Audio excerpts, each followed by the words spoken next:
Hi, I'm Tom. Hello, I'm Father Simon. And I'm Lauren.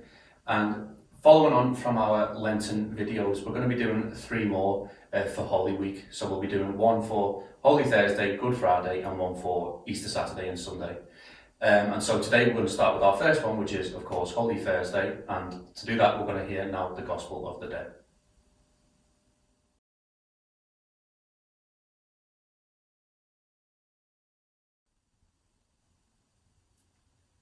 The Lord be with you, and with your spirit. A reading from the Holy Gospel according to John. Glory to you, O Lord.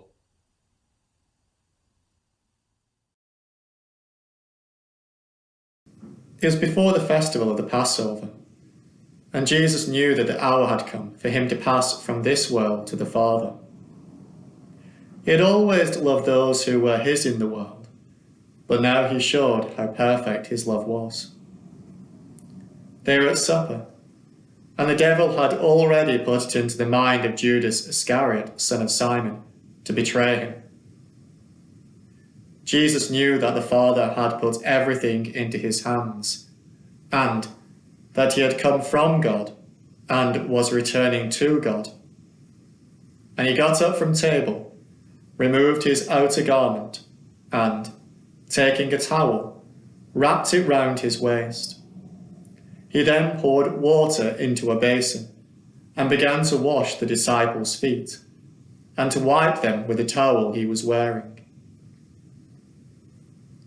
He came to Simon Peter, who said to him, "Lord, are you going to wash my feet?"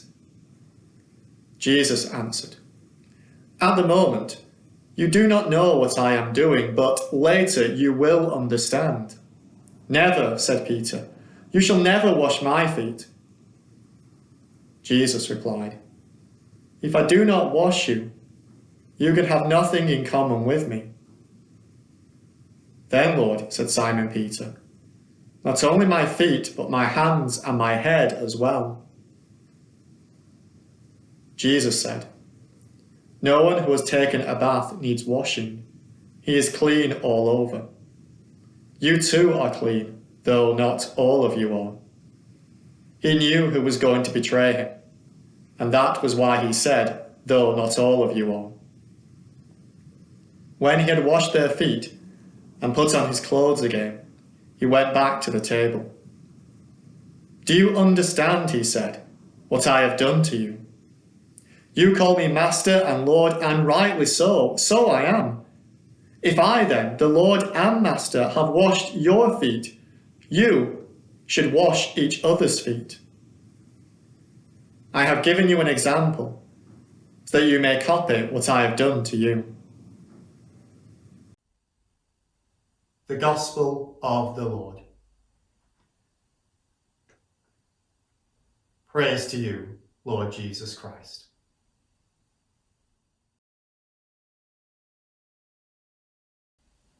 So the interesting thing about John's Gospel, his version of the Last Supper, is that he doesn't really focus on the bread and the wine. It's more about the washing of the disciples' feet, which he chooses to focus on, which I think is, well, a bit weird. Anyway, everyone else talks about bread and wine, but John just talks about feet. Yeah, I remember when I was at seminary, the first president who I had was a priest called Jim O'Keefe as president from a priest in Hexham and Newcastle diocese. I don't think this is his original idea, but he used to speak about it quite a bit, and he said if you only had John's Gospel and not Matthew, Mark and Luke, instead of walking up to receive Holy Communion like the bread and wine, you'd be walking up and having your feet washed every time you went to Mass. When you think of it that way, I guess it's a bit grim. I don't really want that. As a priest, I don't want to be doing that every week, and I can't imagine you want to be getting your hooves out either every week. That doesn't seem that appealing to me. Probably make Mass go on for about 2 hours longer. Yeah. I always find it quite funny, the fact that the rest of them just sit there and let him do it, and it's only Peter who says, "Whoa, what's going on here?" And I always think as well, because like obviously when Peter says what's going on here, Jesus explains why he's doing it. But imagine if Peter never asked and everyone was just sat there and were like, thank you. And that would just be the message. I think it would be equivalent to those awkward moments when you're with friends and everyone's thinking, I don't really know what's going on, but I'm too polite to say anything. It's just like, why has that happened? There's Jesus doing his thing again. You could probably stop now, Jesus. That's enough.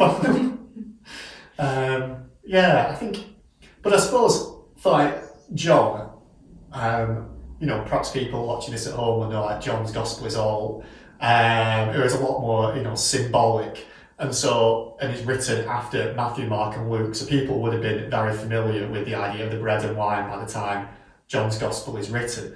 So he's trying to say, well, what does receiving the bread and wine mean? Well, it's about like service, and it's about like this humble service. And perhaps it is about doing something that you would rather not do. As I said, as a priest, I wouldn't particularly fancy washing people's feet every week, but perhaps today it reminds me that being a priest is about like humble service. Perhaps it is about putting yourself out in service of others, and in the same way perhaps for other people it reminds them of like the need to do that for others, but also to be the person that's willing to be like have God active in their life. We feel uncomfortable maybe having our feet washed, but actually because it's God, are we willing to like allow God to act in our lives and be part of our lives in that quite intimate way? I suppose that's a question for us. Well, what about the next bit then in the gospel is Jesus talking about one of you is going to betray me, and hearing it and listening to it, I just thought to myself, it must have been weird for Jesus to know that Judas was going to betray him but just not say anything. But obviously all the other disciples were like, oh, who could it possibly be? But Jesus knows. It's like a game of Mafia, trying to guess. Do you think Jesus gave Judas's feet as good a wash as the others? Or he was giving everyone else a good scrubbing? That's a good, I've done a good job on Peter because I know he's my main man. And then he gets to Judas, is like, Nothing's washing that up. Yeah, that's true, yeah. Or perhaps he went to the other extreme and like perhaps giving him a good scrubbing to help him out, Have a second thought. Yeah. I think most because, I suppose that's the thing about the whole story, into Jesus knew everything that was going to happen and yet still went through like the whole meal. Even inviting them all around, I think that's something, isn't it? Because it was an invitation but also an instruction, be there at this place. And I suppose there might have been something in the others thinking that I'd rather not be there. And again, I've been invited to parties, I imagine other people have, that you don't really want to go to, but you make the effort because you feel it's your duty. And perhaps they might be wondering about the same thing. So, would you want to go as Jesus? Well, I better make the effort because he's told me to go. And Judas going, knowing what's going to happen. There's a whole load of things going on. And I wonder as well, when did it suddenly become all serious? Because he would have been sat there laughing and joking, and then suddenly Jesus was said, right, no, listen now. I think when the footwater made an appearance would be, I think that's when the laughing and joking would stop. Oh yeah, I suppose so. And then it just goes a bit downhill, doesn't it? Hey, cheers! Oh, what's he doing? Imagine being invited into a house party and the host's like, yeah, here's your drink, cheers. Everyone's having a laugh. 10 minutes later, the host walks in with a bowl and the clock goes, take your shoes off. And then after that, everyone's just sitting there in silence while the feet are getting washed, and then he just goes, rings out the towel and goes, one of you's going to betray me. I've been thinking, gosh, I wish I never went. This is, it would be an odd feel. And also, the foot washing it seems to come in the middle of the meal. So the obvious time for the foot washing would surely be when you're coming in. Yeah. Like, I've always gone on about the team here who don't wipe their feet and tread mud through the house. It's that kind of attitude. If you're going to wash the feet, do it at the start. So there's a whole load of surprises. And actually, though I like to be serious for a bit, obviously, because it's a serious subject. Although when you do think about it, you do think there would have been some odd shenanigans going on through it all. If you put yourself in that position, this would have been an odd thing that's happening. At least to our ears and eyes, it would be. But even to them, clearly, if you listen to the gospel, there is like a moment of shock when Jesus does say, I'm going to betray you. Because taking it aside, you know, like the humour, whatever, or the oddness of someone washing your feet and when it's washed and how much the feet might have been washed and all of that, which to my ears does sound odd. But there is like an intimate friendship, a closeness there, that someone is willing to do this act of service for you, this menial service a servant would have done. And no matter what you're thinking, it is happening. And yet, as Tom just said then, shortly after that happens, Jesus says, one of you will betray me. There would have been like a shock of like, how can you have washed our feet? How can we be having this meal? How can you have invited us all here when you know very well someone is going to betray me? I think there's like a pivotal moment in the gospel, a pivotal moment in the story, the passion narrative. And because of that pivotal moment, quite a lot of artists have tried to like depict that one moment when the disciples, when the apostles felt that shock within them. And probably one of the most famous examples of this is, of course, Leonardo da Vinci's Last Supper. And so we just thought we'd perhaps have a quick look at that picture, at that image now, the moment when the disciples were shocked at Jesus' words that one of them would betray him. And so here you have, just to the side of me on the TV screen, and we'll make it a little bit bigger on the screen for you to see it as well, is Leonardo da Vinci's very famous painting of the Last Supper.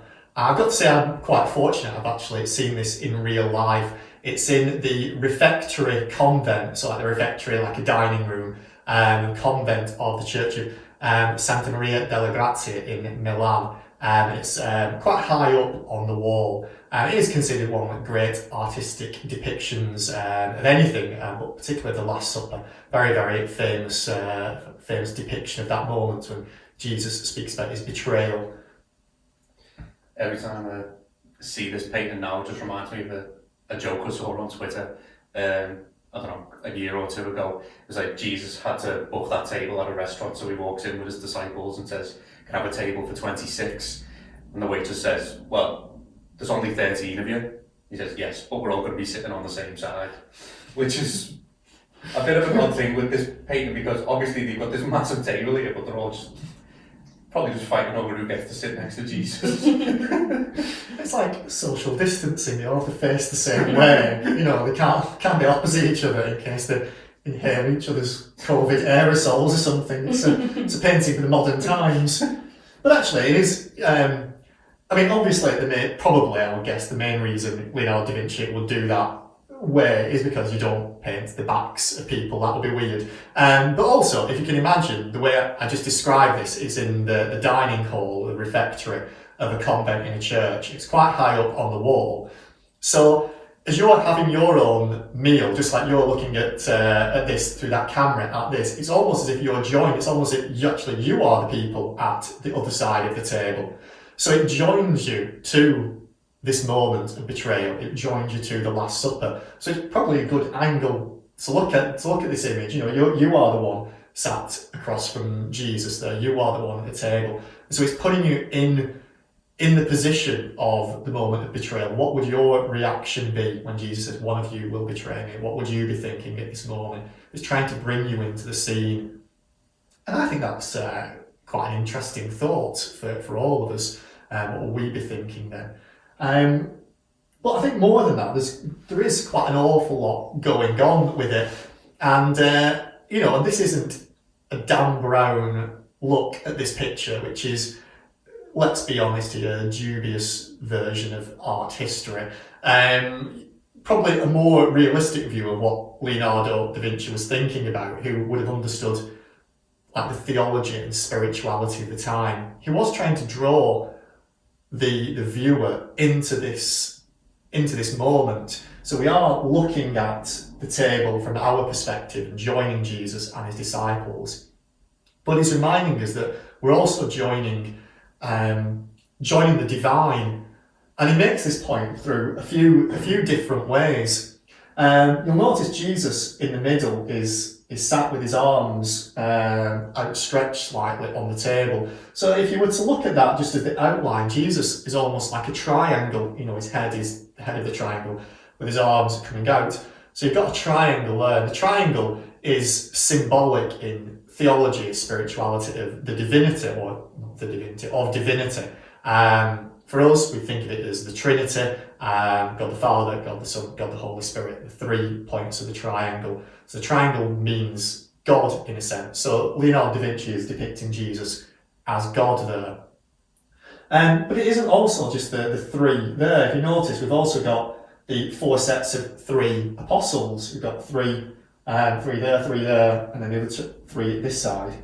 And also, even in the background, you have the 3 windows at the back there, and then you also have the 3 columns that are separating the tapestries at each side.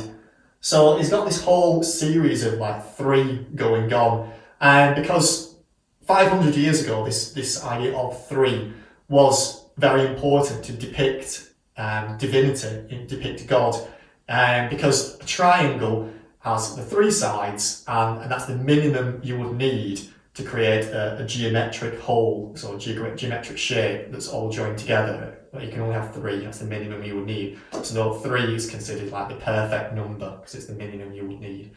So a little bit complicated, but Leonardo da Vinci would have known this, and that's why you have all this it laid out in front of you. He is trying to remind ourselves that when we join ourselves to this picture, we're joining ourselves to God, not to anything, but actually to God.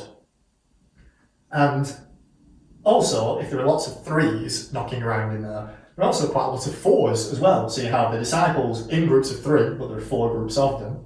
And the 3 columns and pillars at each side are dividing 4 tapestries. And so just as 3 represents heaven and divinity, 4 represents the earth, or the earthly realm, because that would be a square. So the next one up of the geometric shapes, you need to add 1 more side on, that gets you to a square, as that's earth. And so you're joining heaven and earth. So you have Jesus as the divine, Jesus as the triangle, and we are joining him from our side of the table. And so we're joining earth and heaven when we look at this picture. It's reminding us that when we look at it in this refectory in Milan, we're not just looking at any old meal, we're looking at the moment when Jesus, the Son of God, was betrayed. What would our reaction be as simple earthly human beings? So there's quite a lot going on there, and probably more going on there than if you just read the Da Vinci Code, which doesn't really make a whole lot of sense. So there you go. That's, I think that's quite an interesting way of looking at this moment. Maybe brings the gospel story that we just heard alive a little bit more. Yeah, I have a different version of this. I found it. It's by Andy Warhol. So he uses this image, Leonardo's image, but actually kind of makes it perhaps a bit more relatable to what is going on in the world now and here. So we're just going to put that image up now, and you can maybe take a look yourselves. Before we do actually look at that picture which Andy Warhol has created, I kind of wanted to share with you a little bit about his life, because this is something which I didn't know. So in like the 1980s, he did a series on the Last Supper. There was 40 different images portrayed using your Da Vinci picture, and this was one of them. So this is 60 images of what you've talked about, and they're all oil printed. Now obviously you can't really see what's going on, but when we do go and zoom in a little bit more, and even a little bit more, you will see that is the image which Father Simon's been talking about. And really, this is quite a simple concept which Andy Warhol wanted to portray. He said the image is about communion and it's about forgiveness. And each one of them is slightly different in the way he's printed it. And what he's saying is every time we kind of encounter Christ in Mass and we encounter the bread and the wine, communion, actually it's a new thing for us. It's always a new experience, just like these images are all different as well, ever so slightly. And I found this quite interesting, because one thing which I didn't know, and I don't know whether you two knew this as well, is unfortunately this was his last ever work because he got a gallbladder infection and then had his operation. The next day he died, and it was a bit unlucky as well because it was on April Fool's Day. The reason why I'm telling you this is because at his funeral, family and friends obviously got up to speak about Andy, and what they did say was what a Catholic man he was. Now he wasn't actually. Yeah, he didn't really kind of proclaim it to people, but he attended mass regularly.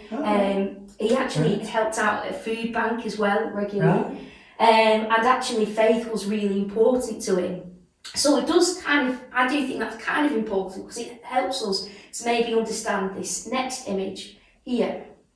Oh, this is him meeting Pope John Paul II. So, you know, he was very much a Catholic man. But we'll move on to the actual image which I wanted to speak to you about. So obviously you can see you've got the Dove logo. That blue logo there is General Electric's, it's just their logo, and a price tag. And behind that is then an illustration of Da Vinci's actual painting. Oh, that's quite interesting. I mean, the obvious difference is it's in black and white. Well, the obvious difference is it's got big logos over the top, but you've mentioned them. But the other obvious difference is it's in black and white as well. Yeah, so there's different reasons why people think Andy has done this, and I think one of the most interesting ones is in your picture, it was all full of colour, and it was all kind of full of life, I would say. With this one, it's taken to the back because the logos are actually more of a focus. They're the things in colour. And the actual colour of perhaps what is meant to be important is like sapped out. And with him doing that, he kind of was speaking about how we ourselves can maybe put faith behind other things in the way we live. Yeah. And it kind of makes sense, like that's why you have the advertisement above it, because actually in life we can perhaps admire and want other things and forget about perhaps that really important thing happening right in front of us. But because he kind of takes the colour out, actually perhaps when you saw this image, your eyes automatically go to the thing it shouldn't go to. Am I right in thinking that? You should want to see beyond that kind of, beyond just the logos. So that's like the first thing. Now another thing is you'll see that like the dove, that isn't, can you see anything different about it, that dove logo? The dove's normally on top of the O and the V, isn't it? Well, the dove's actually normally a bit lower down, and he actually separated the logo, and he did that because he said, well, the dove actually is directly above Jesus. Once again, when you talked about that Trinity, about Jesus and the Holy Spirit and God, that was how Andy Warhol saw it now, and tried to show that. Now the next thing which we have is that blue electric brand there, and their motto, have you ever seen that logo before? I know it's like American, so I've seen it, but I mean, obviously because it's American. Well, their motto is bring good things to life. So I feel like you'd have to be American to pick up on that. Yeah, you kind of lost that to many people, but it's quite clever though. Because obviously he's saying how Jesus brings good things to life, and so that's also another idea there. That's very clever. I think Andy Warhol is a bright man. Bright, you get it? General Electric. Light. Thank you. I would have thought it was, I'm not an art critic, but I would have thought it was like a commentary on advertising. But from what you're saying, it's like he's trying to sneak subtle hints that he's a really religious man into his painting without people knowing. And then, well, I think this is like one of the most important things, I feel it is anyway, is lastly the price tag. Because this, like you just said, you just interpreted it in your own way, and there's different ways to interpret the price tag. Because first of all, it's quite a low number, 59 cents is it? Yeah. You know, not much money at all. And so some people might say, well, actually, he's put it on there because he's kind of saying how faith isn't really anything important. That's what some people say. Now, another thing which people say is maybe the price is on there. It's so cheap that it means that you can easily invest in that product. If you saw something for 59 cents, you have the money to buy it. And it's the same with faith, that actually we can invest our own time, our own kind of worth, and give it to Jesus. It's there, it's being offered directly to us. And so that's like another way of looking at it. And I think the last thing is the idea of what I did kind of touch up on before. It was the idea of actually the fact that maybe, do we put a price on God? Do we put a price on faith? Do we see the importance of faith? Or actually, do we look at money to be God? Do we see in our own life which we live in that actually there's other things which are more important than this thing which is being offered to me? And I just thought that was really clever because, you know, we look at celebrities, we want money, we want to have success, and there's a lot of things nowadays which we feel is quite important. And Andy's saying, well, just stop for a moment, but look at what's behind this, look at the main focus, look at actually the most valuable thing. And that is actually the action which Jesus does on Maundy Thursday to show us that his ultimate love. I think it's probably no coincidence as well as used that this moment, because we were just talking about Judas, who did put a price on Jesus and on his following of Jesus of the 30 pieces of silver, and for him that was the price he had that he was willing to be bought for. But you know, what price might we put on Jesus? And you know, some people then, like I say, might put a very small price on, whereas I suppose like today is a chance for us to reflect on actually the real value we would have. All right, that's very good. Yeah, I that was think. quite clever. Yeah. All I knew about Andy Warhol was that he was the one who painted the soup. So everything you said, I didn't even know he did the Last Supper. So this has been really interesting to see and think about. Yeah, I think that's. I didn't. Yeah, I only knew a little bit about it. I didn't even know he was a practicing Catholic, and so it's quite interesting. Maybe it's something, you know, if you're interested in this kind of thing, to read up a little bit more about, because there's always hidden meanings, they're not even hidden, just meanings and like ways of interpreting these different pictures. And I think that's what Andy Warhol has done. He's interpreted the Last Supper, and specifically Leonardo da Vinci's Last Supper, in one particular way that meant something to him. And it meant something to him because he was depicting it at a certain period of our shared human history of things that were happening and companies that are around now. Leonardo da Vinci was interpreting it for his own time in history at 500 years ago. And so the way he looked at that moment of the gospel is a bit different. He was trying to show like the link between the human and divine, the earth and divine. So you have two different people looking at the same gospel passage but in very different ways. And I suppose that leads us on now to think about, well, what does Holy Thursday, and what does that gospel passage we heard earlier mean for us in our lives today?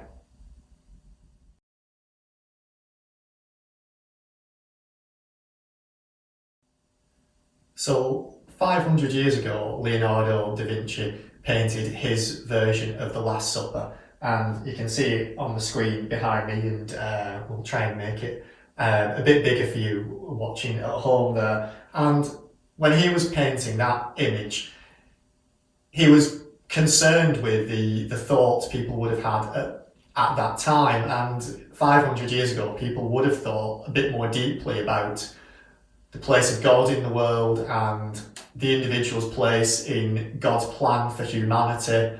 And so his concerns when he was drawing this image, that's the wrong word, into creating this image, would have been to try and join us somehow to the divine, that we are invited to the Last Supper, and we are invited as humans, as people of earth, you know, the four columns there, and the three groups, four groups of three, all that kind of thing. We are invited into sharing with the divine. And that would have been really, really important to the people of the time. They would have seen immediately what Leonardo da Vinci was trying to do there. But of course, Andy Warhol was doing something a bit different. Yeah, and I think Before though, we talked about the washing of the feet, didn't we? We said it symbolises like humility, service.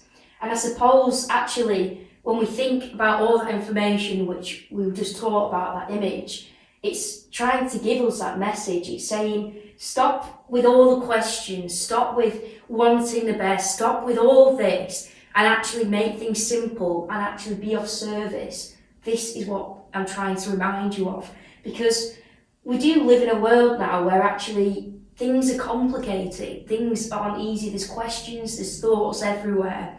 And I think that's what he's trying to tell us, is you have all these thoughts running through your mind, and even you're sat there now maybe struggling to concentrate fully on this video because that's what we're like. But actually he's saying, well, stop, take a moment and remember that humility, that love, and that thing which we are being offered.